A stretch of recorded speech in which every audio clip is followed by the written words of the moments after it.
Imagine this. You spend 30 years building a billion-dollar business and then, poof, it vanishes.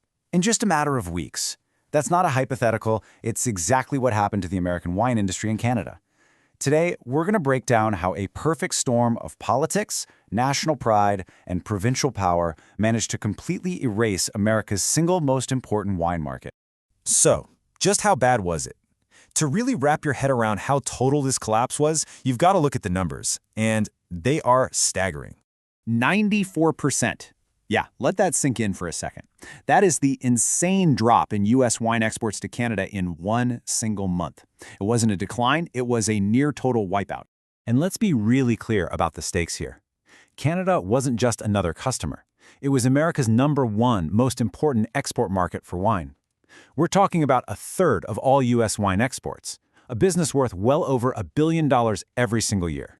Think about that. 30 years of building relationships, developing brands, setting up distribution networks. All of that work just systematically dismantled in a handful of weeks. Gone. The numbers really tell the whole story. On the left, a normal month, sales topping $32 million. On the right, after the boycott, that number just cratered to $1 million. That isn't a dip, it's a flat line. So you have to be asking, how on earth did this happen so fast? Well, the catalyst for all this wasn't in a vineyard in California. It was in Washington, D.C. It was really a 1-2 punch. First, you had these putative tariffs being put on Canadian goods, but the real flashpoint, the thing that really lit the fuse, was the political rhetoric, specifically threats to annex Canada. For many Canadians, it crossed the line. This went from a trade dispute to a deep insult to their sovereignty. And this quote from author David de Kergamo just nails it. As he explains it, for Canadians, this was never really about the economics of it all. It was a gut reaction to what they saw as a profound lack of respect for their country's very existence. And that feeling, that sentiment, it didn't just stay an idea. Oh no, it quickly exploded into a nationwide movement.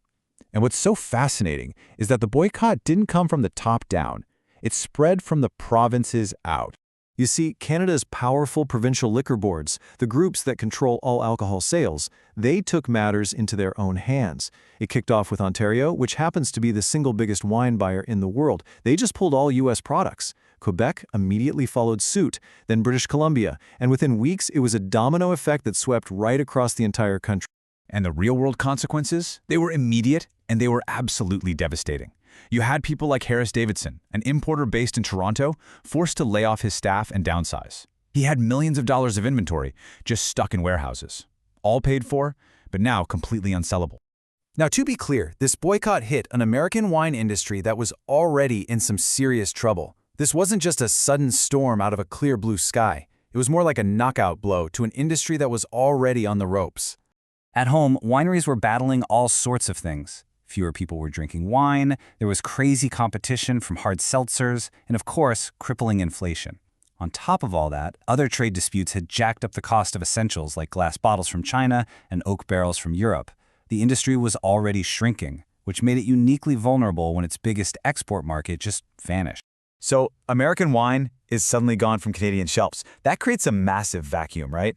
And in business, a vacuum gets filled, and fast. So let's look at who lost out, and which countries rushed in to fill that void. Well, the biggest losers, of course, were the American producers themselves. You hear people like Joan Coots of Ironstone Vineyards, and she just describes the devastation of spending years building up a brand in Canada only to have it completely wiped from existence overnight. And for winemakers like Bill Easton, who had spent years flying up, shaking hands, developing real personal relationships with Canadian buyers, the shock was profound. This wasn't just business, it really felt personal. And right here are the clear winners. With U.S. wine gone, Canada's importers turned elsewhere. In just the first 4 months of 2025, imports from New Zealand jumped 31%, Australia was up 28%, and France saw a nearly 14% increase. They didn't just fill the gap, they completely seized the market. This quote from a Toronto sommelier, Christian Hamill, it just perfectly captures the shift at the ground level. Restaurants had absolutely no choice but to adapt. They started introducing their customers to incredible new wines from all over the world. And you know what? The customers understood exactly why. So this brings us to the most critical question of all. Even if the political situation totally changes, Can the American wine industry ever get this market back? Well, the consensus seems to be that the damage, it might just be permanent. The reality is, this isn't a switch you can just flip back on. Canadian consumers have now discovered Australian Shiraz and French Bordeaux. The entire supply chain has been rebuilt around non-U.S. products. And maybe most importantly, you have a whole new generation of Canadian wine drinkers who are forming their tastes without ever even seeing American brands on the shelf. Ultimately, what was broken here wasn't just a trade deal. It was the trust that took 3 long decades to build. And that's not something you can just put in a container and send across the border. And this whole thing leaves us with one final lingering thought. The story of American wine in Canada really feels like a stark warning. In a world that's getting more and more politically volatile, is this the new risk that all American brands face abroad, where decades of hard work can be undone by a single political storm?